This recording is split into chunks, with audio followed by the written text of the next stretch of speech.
Your seats to make you comfortable. I have a great news for you.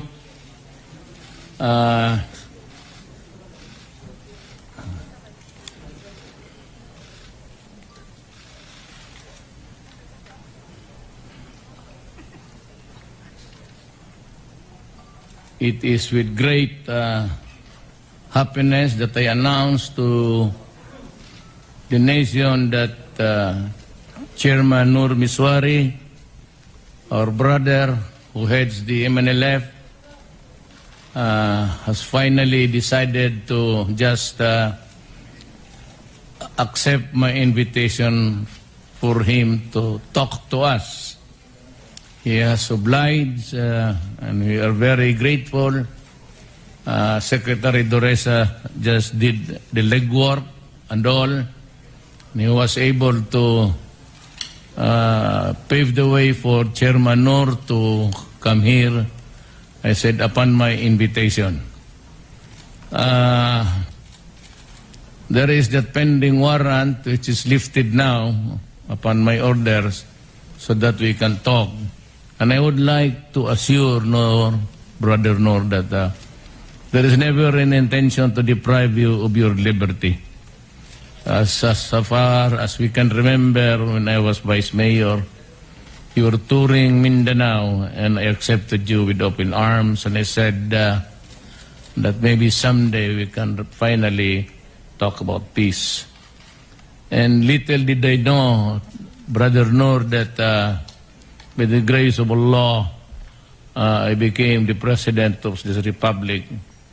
And in the twilight of our years, we would be able to talk about the problem of our country, the revolution that you have led all these years, and finally understanding on a common ground with government.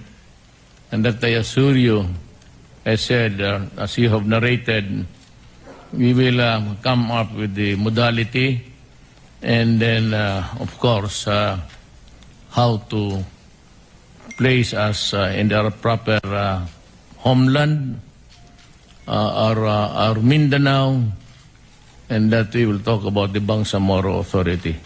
We are ready for that, Brother Nur, and as a matter of fact, I said, I was elected for 6 years, but I told Congress if they are able to craft a territorial structure for the federal government and go ahead with the elections and provide the presidency for another form of government, I assure you that upon its completion, if it could be done earlier, 2 years, you have my word, I will resign as president and pave a way for a territorial government, which would have provided also maybe a strong president, but equally strong national parliamentary, subject to the rules of federalism, which will provide a greater leeway, elbow room for governance for our people. I am for it. I know that we have talked many times. You passed by Davao City that we would just agree to a federal setup, give everybody his due, do justice to the Moro people committed many centuries ago. You know, Brother Nur, this is not really to pull my own chair. But when I was talking to a lot of the Americans, and I said, and I reminded them of the several massacres, not only in Holo, but in summer, the bell that was from the church there was taken out by the Americans. And because one colonel died there, an American, every male, 10 years and above, had their heads cut off also. So these are the things that I said contributed to the lot of injustice, and you have to pardon the next generation, for we did not know, at least the Filipinos now in Mindanao. So we would like to ask that we work together with our Moro brothers and create a country that is just, and that is good, and that would be for the next generations to come. I would like you to just say a few words, and we can maybe ask, we can ask questions later. But this is a podium address being used by the president. You know that because you also once upon a time a cabinet member. May I ask you to just give a short talk using the podium of the President of the Republic of the Philippines. May I, Chairman Brother Nur?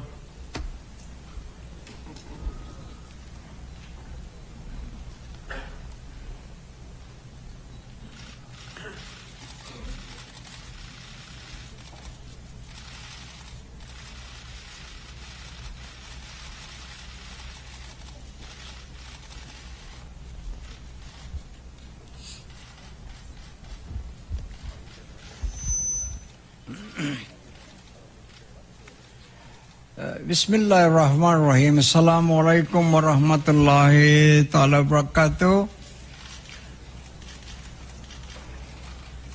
I began my statement with this universal greetings of peace of the Islamic world,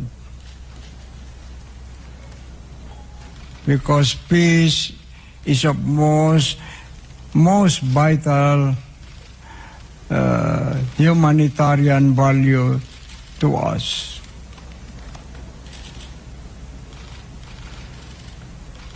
I came here just to see the President, not thinking that I would be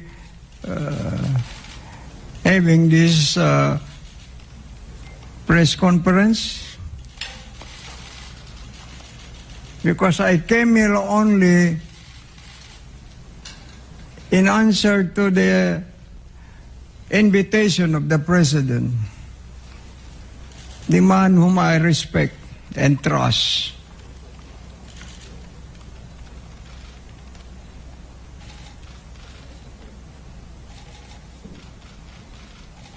For I believe, as I said during the campaign,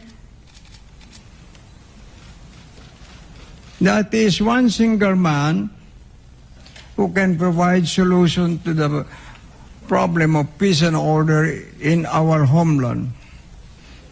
I'm not so sure about Visayas and Luzon, but our homeland of Mindanao, because that's the place where I was born, that's the place where I intend to die. Just a while ago, I reminisce on my life. I told Secretary Durisa,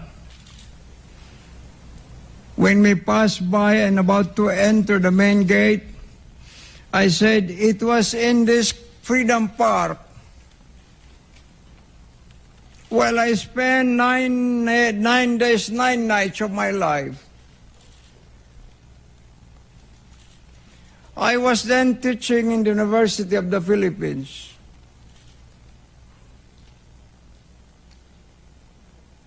But I had to abandon my teaching profession to the extent that I had to resign because I was not happy with the reaction of the late President Marcos.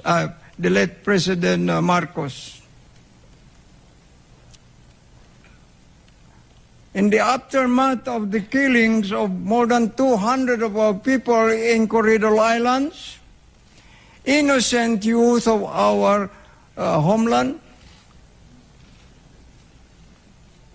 I led a series of demonstrations. I organized one in Congress. But when they called me to say my piece, I said, no, I'm not happy with the reaction of the congressmen. Why they did not honor us by sending somebody here just to talk to us? So I gathered only 9 of our leaders and asked them to join me. And I told them, now I will march to Malacanang Palace.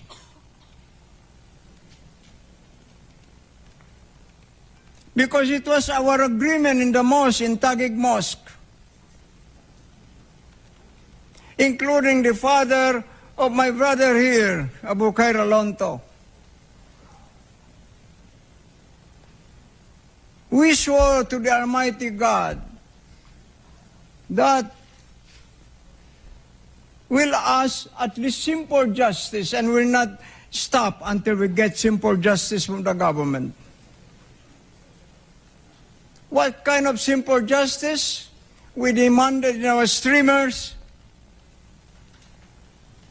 We said, Mr. President, please return our brothers dead or alive. Please, Mr. President, we were blaring at the Malacanang Palace. We had a powerful microphone.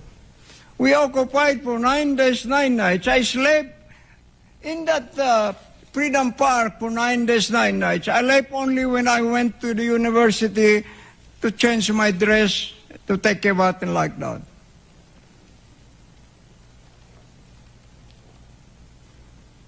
At the end of the 9 days, 9 nights, when in a state of replying courteously to our demand, the late president instead issued a statement before the media, and it became headline issue. Said, Mr. President Marcos has promoted 1 rank higher the executioners of the Muslim corridor.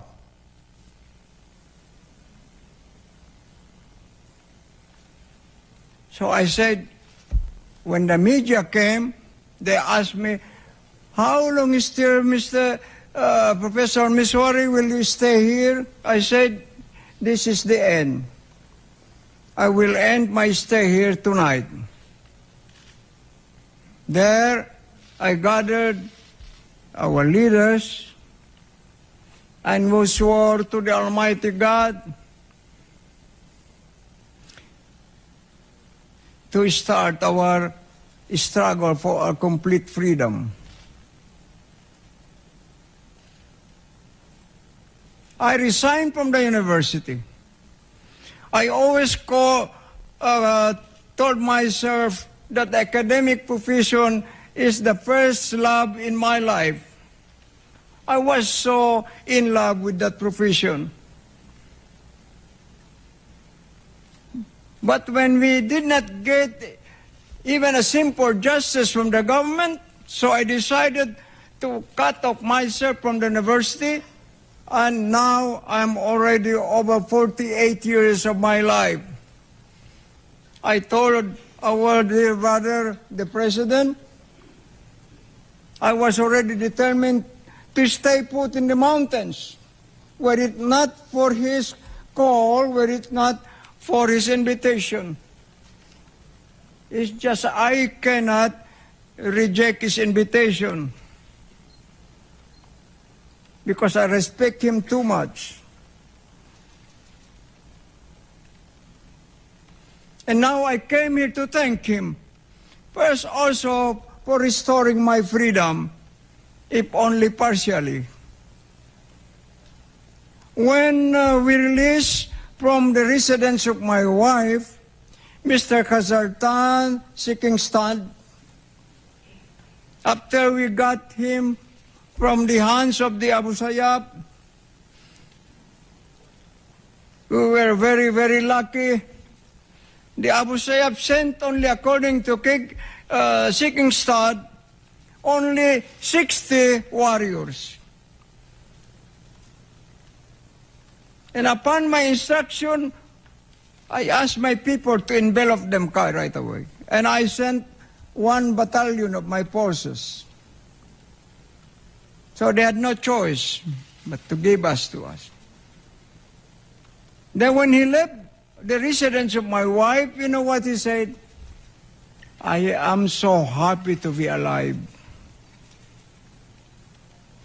Now I want to tell you,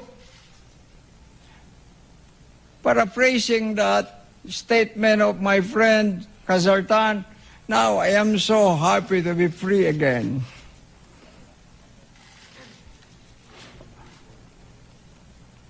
Owing to the initiative of our President.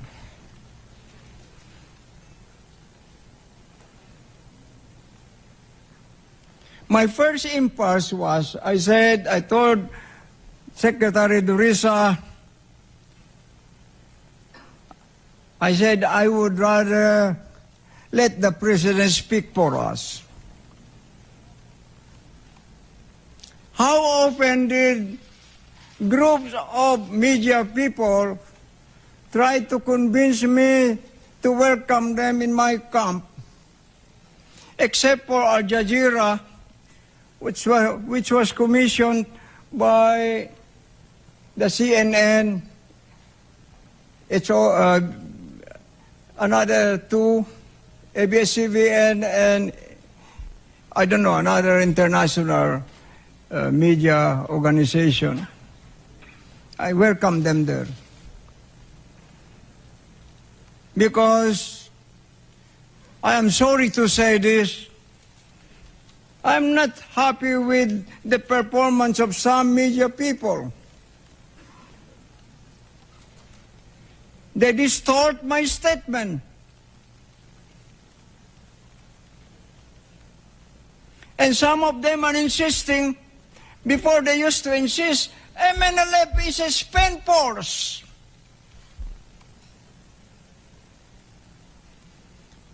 When the September 9 Zamboanga War came,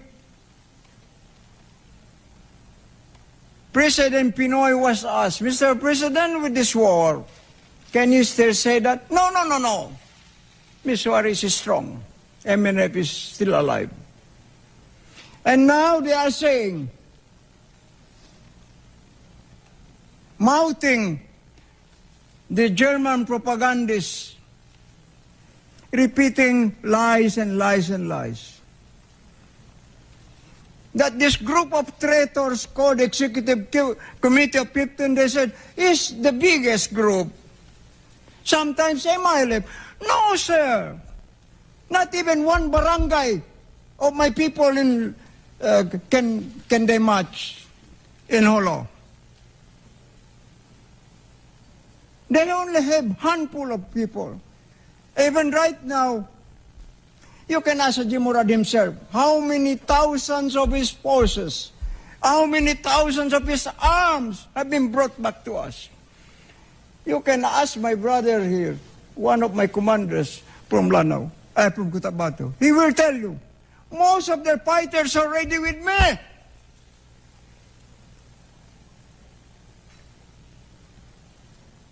And even the BIFF have told me, Brother Nur, if you go to war, count on us.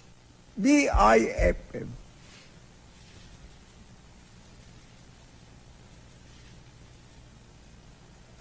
Ask somebody to dispute this.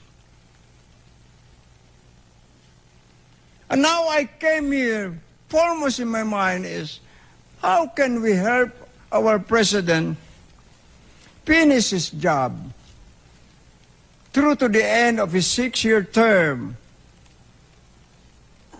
Because I know for a fact that he will not abandon his pledge to the people. He said, I'll give you peace, peace in Mindanao. Is that so, Mr. President? So I support him for that. When he said, Brother Nur, why don't you move against Abu Sayyaf? So I started moving. First, I sent 1,700 of my forces, my inner security, to the eastern part. And we cordoned off the position of the Abu Sayyaf. Abu Sayyaf. They said, no, we give you. We return back. So the 10. But some people, enterprising people of Indonesia, came to offer them some money and claim in the media there, we were the ones. No, sir, no. With due respect to the armed forces, even the 2 that they got, they will only spill over from us. One of them swam during dark pitch night to the sea because they were guided. He was guided by flickering light of fishermen. Then when he reached them, where do you want to go? We want to go to the MNLF. So he was brought there. From there, he was sent over to the armed forces of the Philippines. They told me, there are other 2. So I asked them to scourge the whole mangrove areas, etc. We could not find. Later on, he showed up in the highway, and the armed forces came. But this was part of the work I did.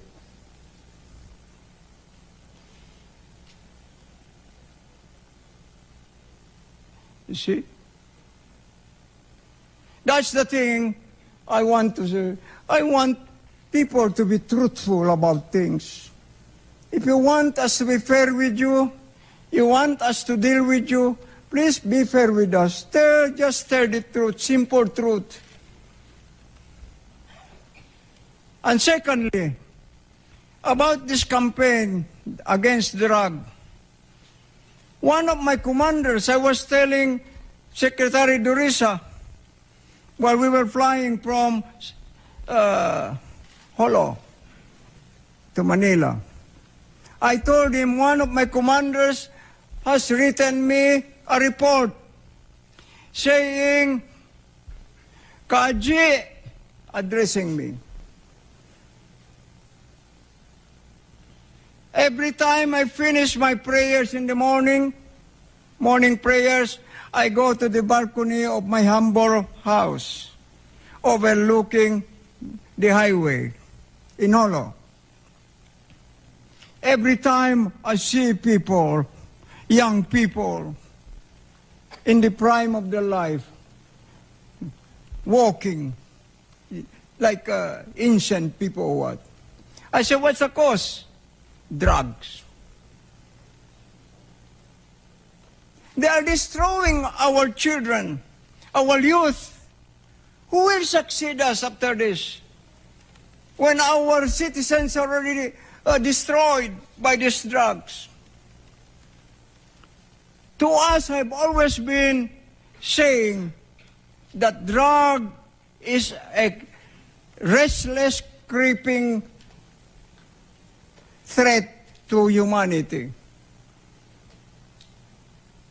International organizations spending billions and billions and produce no result at all. This is one of the biggest source of crimes to humanity, these drugs.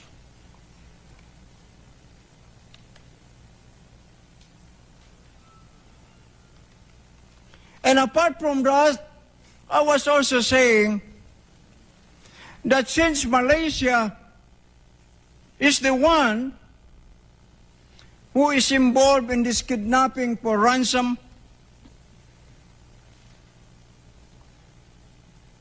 probably one day I will drag the leaders into the International Criminal Court. I have all the evidences in my hands. My people are everywhere. And besides, they cannot escape because they are hiring my own people. Even Sipadan, they hired my cadre officers because they offered them millions. And then they have the goal to ask one of my nephews here, we want to see the chairman. They suggested Jeddah, Saudi Arabia, Makkah. And then they said, we'll meet at his camp. I said, then recently they said, let us advance our meeting in Indonesia. He is one of my members of my delegation now. I said, stop it. I don't have the heart to see these people. After they make this conspiracy to destroy the honor and integrity of my people, I am so concerned, Mr. President, because one time I had a press conference.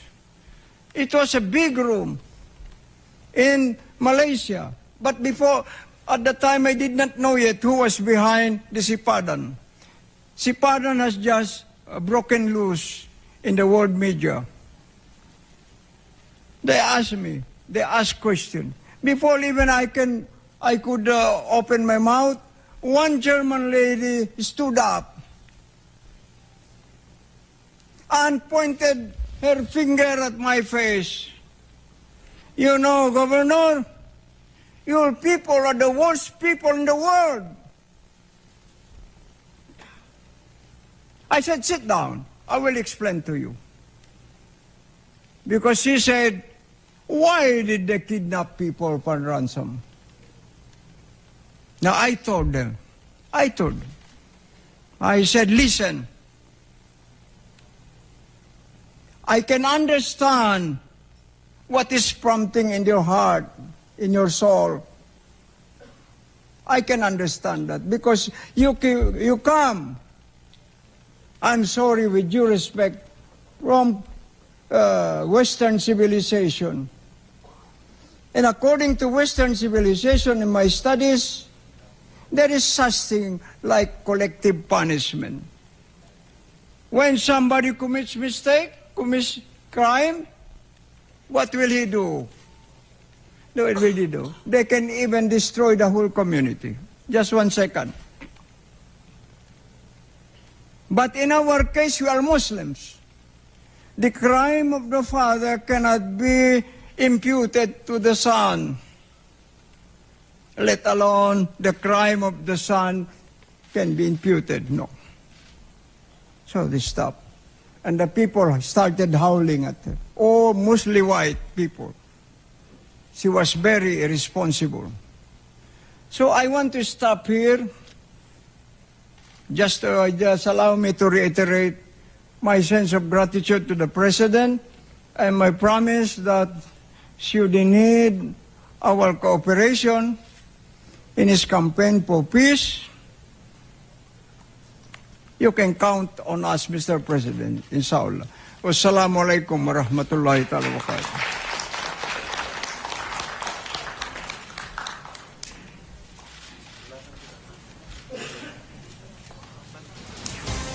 Yan po ang press conference ni Pangulong Duterte sa Malacanang kaugnay ng pakikipagpulong niya kay MNLF Founding Chairman Nur Misuari kaugnay nito ng pagpapatuloy ng usapang pangkapayapaan sa Mindanao. Ayon sa Pangulo, tinanggap ni Misuari ang alok ng gobyerno para sa peace talks. Tinawag pa mismo ni President Duterte si Misuari para magsalita. Ayon kay Misuari, kapayapaan ang pinakamahalagang humanitarian value. Nirerespeto at pinagkakatiwalaan daw niya ang Pangulo. Ipinahayag din niya ang kanyang pagkadismaya sa paglaganap ng ilegal na droga na sumisira daw sa kabataan. Kaninang umaga, sinundo ni Presidential Peace Advisor Secretary Jesus Dureza sa Hulos, Sulu si Misuari upang makipagkita kay Pangulong Duterte. Dala raw ni Duterte ang isang dokumento mula sa Department of Justice na pansamantalang nagpapawalang bisa sa arrest warrant kay Misuari kaugnay ng gulo sa Zamboanga noong 2013. Git ni Justice Secretary Vitaliano Aguirre II, suspendido lang ang implementasyon ng arrest warrant. Ito raw ay para bigyan daan ang pagpapatuloy ng peace talks.